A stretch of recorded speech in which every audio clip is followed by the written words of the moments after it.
Hey there guys, and welcome to another review video. I think that it has been quite a long while since I've done one of these review videos. And I think it's mostly because of how busy I am working on Legend of Kyuranger Adaptation of Time.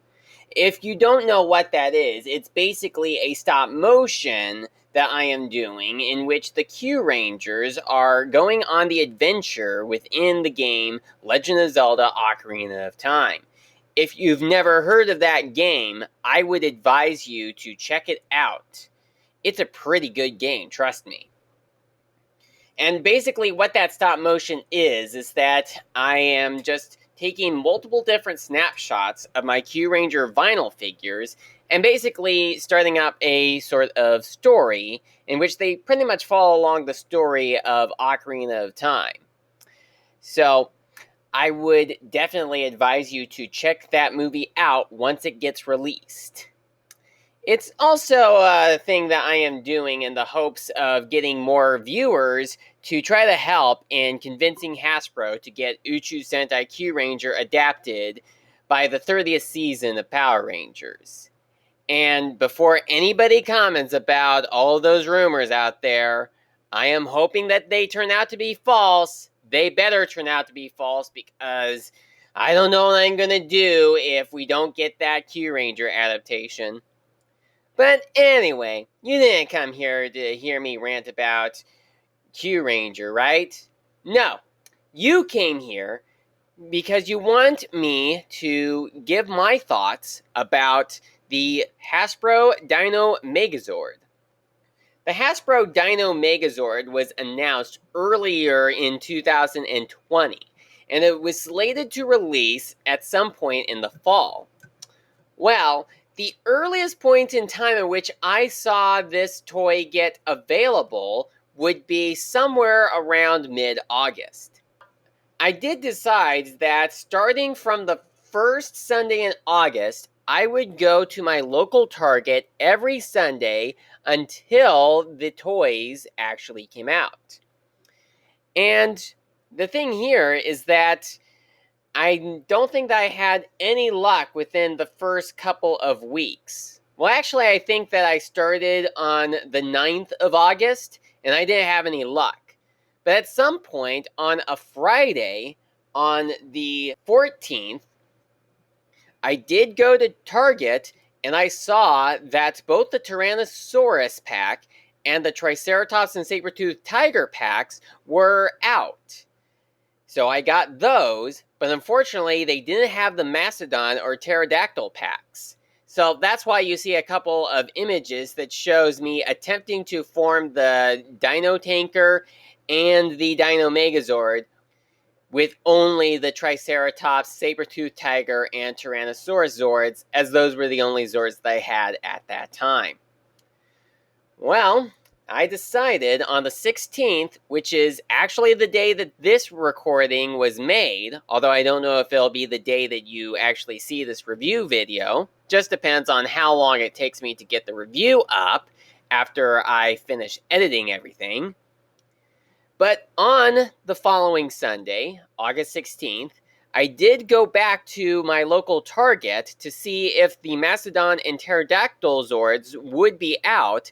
And although I actually doubted it, surprisingly, they were out on the shelves. In fact, I do remember that when I went to get the Tyrannosaurus Zord pack and the Saber-toothed Tiger and Triceratops pack, there were 2 of each of those packs available on the shelves. But of course, since I bought 1 of each, only 1 was left after I left the store. But apparently, since I had left that store that day, the other packs must have been bought by someone else. Because when I came back to try again for the Mastodon and Pterodactyl packs, I saw that none of the other Zord packs were out on the shelves, which to me was not a big deal since I already got the other 2 packs. And it was quite lucky for me that there was 1 pack of the Mastodon and Pterodactyl Zord out on the shelves. So I proceeded to purchasing them, and I was able to finally build up the Dino Megazord for the very first time. Now on to the actual review of each of the Dino Zords. Now I will look over each of the individual Zords for this one to pretty much give my overall thoughts about each of the individual Zords. Starting off is the Pterodactyl Zord, which is the base of the Dino Megazord. This is the Zord that is used to form the main torso and the head. Now, it was a bit unusual for the head and body of a Megazord to be made from one single individual Zord, at least from all of the different Zords that I was introduced to during my early childhood. Now, of course, the Dino Megazord was the very first Megazord to appear in Power Rangers, so it pretty much would make sense that Megazords that are combined in different ways, such as having the head and torso be separate pieces, like on the Ninja Megazord, for example, probably would not have been introduced until much later, when more seasons of Power Rangers were being brought out. But in any case, as far as the movements of the T-Rex Zord goes, it does have movable legs, and it does have arms that can move up and down. The tail can also move back and forth, which is mostly used for when the Dino Megazord is being formed. Now, I did have a bit of difficulty opening up the chest to slide the head of the T-Rex Zord in and reveal the head of the Dino Megazord. But after a couple of tries, I was able to get it. In fact, I think that it would be a lot easier to have just used the little handle on the Mastodon Zord to get it opened. But then anyway, on to the next Zord. The next Zord that we are going to be discussing is the Triceratops Zord, the Zord that is driven by the Blue Ranger. Now, the Triceratops Zord probably has quite a few different play features that it has. I think that a lot of the older Triceratops Zord toys actually had some wheels underneath it, much like the Triceratops Zord in the show did. But unfortunately, this version of the Triceratops Zord doesn't have any actual wheels underneath it. So if you want to slide it around on the ground like what's actually shown in the show, well, there are no actual wheels for you to do that. I mean, you can still slide it around and pretend that there are wheels, but if you want to have real wheels, that's not happening, I'm afraid. As far as the movements are concerned, the only movements that the Triceratops Zord has would be moving the head up and down, which is pretty much to get it into its leg form, and also moving the tail back and forth. Next up is the Saber-Tooth Tiger Zord, which was included in the same pack as the Triceratops Zord. And the Saber-Tooth Tiger happens to have a lot more movements compared to Triceratops. For starters, the Saber-Tooth Tiger Zord has actual moving legs that you can move back and forth. So this one has better play value than the Triceratops Zord. The teeth on the Saber-Tooth Tiger Zord can also move up and down, and I think that they go up for when it is part of the full Megazord formation. And they go down for when it's just an individual Zord. Now, I think that my sister may have had a Saber-Tooth Tiger Zord. I do remember that she was pretty much a huge fan of the Yellow Ranger when she saw the show as a kid. Of course, the one that I have is not exactly the same Saber-Tooth Tiger Zord. I mean, they're both based upon the same Saber-Tooth Tiger Zord, but the one I have was released more recently. So that's one difference that it has. Next up is the Mastodon Zord. Now, something that is worth mentioning is that between the American Mighty Morphin Power Rangers series and the original Japanese Koyu Sentai Ranger series, this Zord is identified by a different kind of animal. In Power Rangers, the Mastodon Zord is, of course, based on a mastodon, while in Koyu Sentai Ranger, it is referred to as a mammoth. I'm pretty sure that those are two different types of animals. They may have some similarities, such as them both being ancient ancestors to elephants, but I think that there is some difference. Although, looking at it, it pretty much looks like it could also just be pulled off as an ordinary elephant. Because, considering that it's a robot, it's pretty much hard to tell as to whether it should be a mastodon, or a mammoth, or a plain elephant. So, there's that right there. I found getting the mastodon to transform to be one of the most difficult parts about forming the Megazord, and I'll get to that point in a moment. But anyway, I think the Mastodon Zord looks pretty swell. Next up is the Pterodactyl Zord, and this is the last of the original 5 Dino Zords. And the Pterodactyl pretty much is kind of the dullest, at least as an individual Zord. Mostly because there's no way to get it to stand up on its own. I mean, you could just have it lying down on the ground, but if you wanted to get it standing up, like as shown in the show sometimes, you couldn't. It would just fall down to the ground. Now, the interesting bit about the Pterodactyl Zord is that even though it is the Zord that pertains to the Pink Ranger, it's actually mostly red. In fact, the only parts on the Pterodactyl Zord that were actually pink would be on its head. So, yeah. I guess it does make sense that they wouldn't make the Pterodactyl Zord be too pinkish, because I'm pretty sure a lot of boys don't want to go around playing with a pink-colored robot toy, right? So they pretty much had to make it be appealing for every gender nonetheless. Alright, so now here is the transformation with the Dino Zords. Now, starting off, I am going to start with having the tank mode. Now, for the tank mode, what you need to do is to attach the Tyrannosaurus's legs to the Triceratops and Saber-toothed Tiger, which is also done for forming the full-on Megazord, but this is pretty much how it starts off. Now, in this next footage, you will see that I had quite a hard time in transforming the Mastodon Zord. It pretty much took me a while to actually get it to transform when I first tried this out shortly before filming the footage for this review. In fact, I was quite afraid that I was going to end up breaking the toy from just trying to get it to transform as shown in the instructions that came with each of the different packs. But I was able to get it figured out eventually, and I was able to attach it to the back of the Tyrannosaurus just as it's supposed to be. Now, for the formations, you have the Mastodon head be attached to the chest of the T-Rex, which is something that isn't shown in the full-on Megazord formation, but we'll get to that in a bit. The most difficult part about the Dino Tanker would have to be getting the Pterodactyl Zord to remain on the back of the tank, because it just wanted to fall off quite a lot of times.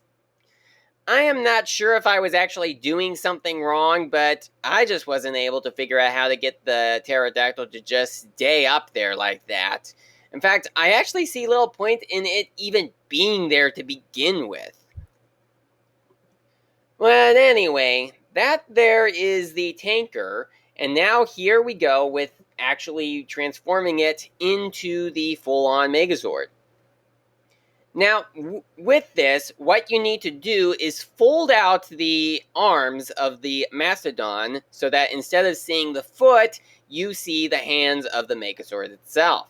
And of course, you also attach those little cannon blasters on the foot for the tank mode, but when you transform it into the full Dino Megazord, you attach it to the back along with the feet of the Mastodon that are shown on the back, which, by the way, are actually removable, but I'm not quite sure if there's any point in which you need to actually remove them.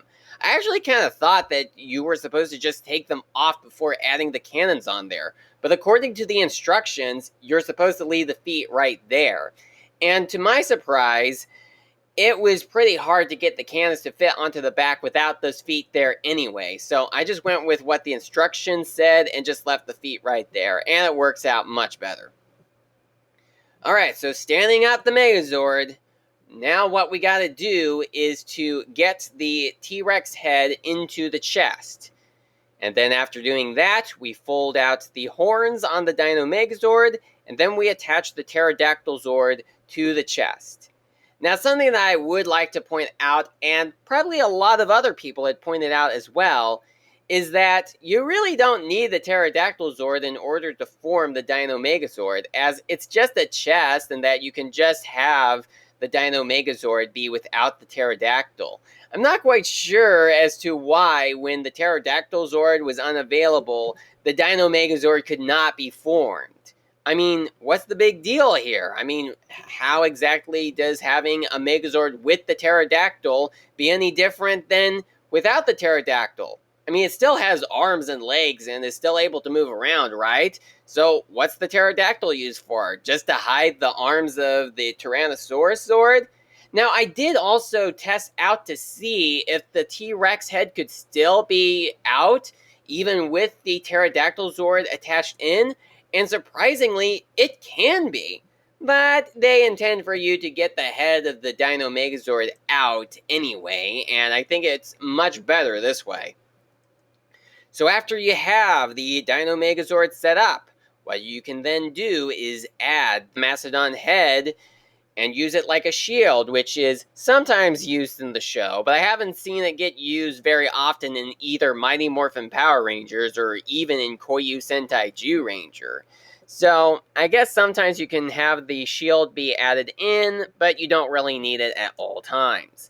Although I do wish that there was some way to attach it somewhere on the back of the Megazord so you can store it for when you don't have it be held out like a shield.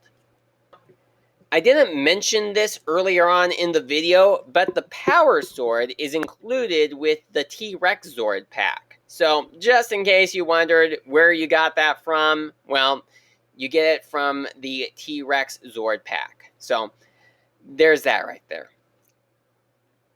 Alright, so I am going to point out that the Dino Megazord actually turned out much smaller than I had thought. In fact, when I saw a video online that showed the Dino Megazord in the toy fair, when I saw this guy put his hand next to the new Dinosaur toys, it made the dinosaurs look much smaller than I originally thought it would be.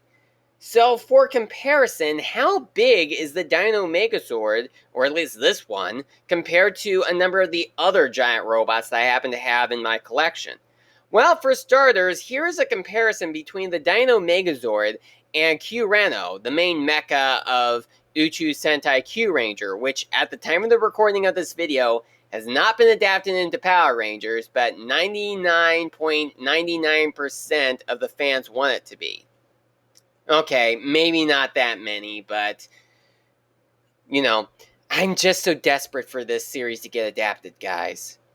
Alright, so anyway, you will notice that Q-Reno is a little bit taller and a little bit bigger than this Dino Megazord toy, which is not that bad of a thing, though. And I bet some people are going to be wondering, what about the Lego Voltron you have? Well, I pretty much predicted this, and compared to the Lego Voltron that I have, the Dino Megazord is just a midget. Oh wow, so Voltron is pretty much a giant, even compared to Megazords. Well, this version of Voltron anyway, but not necessarily every Voltron toy out there. In fact, I think that if I did get a non-Lego Voltron, not that I have any plans on doing so, it probably would be only slightly bigger, if not the same size, as my Dino Megazord. So, for my overall thoughts of how this toy worked out, I gotta say, there were quite a lot of hard shifts in working to get the Megazord transformed and even de-transformed into the 5 individual Zords.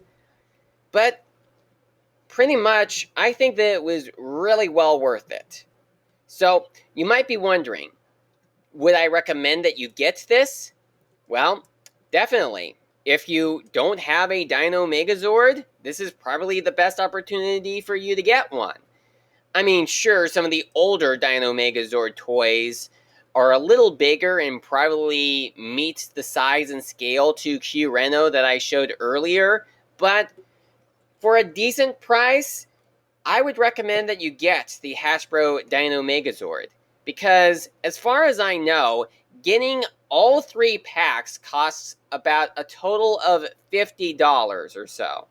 I think that the individual packs probably cost around $15 to $20, but the entire group of them costs for around a total of $50. I do hope that they actually decide to also bring in the Dragon Zord and Titanus. If they do, I will definitely be getting those. So thank you so much for checking out this video review on Hasbro's version of the Dino Megazord. Thank you so much for watching, and I will see you next time.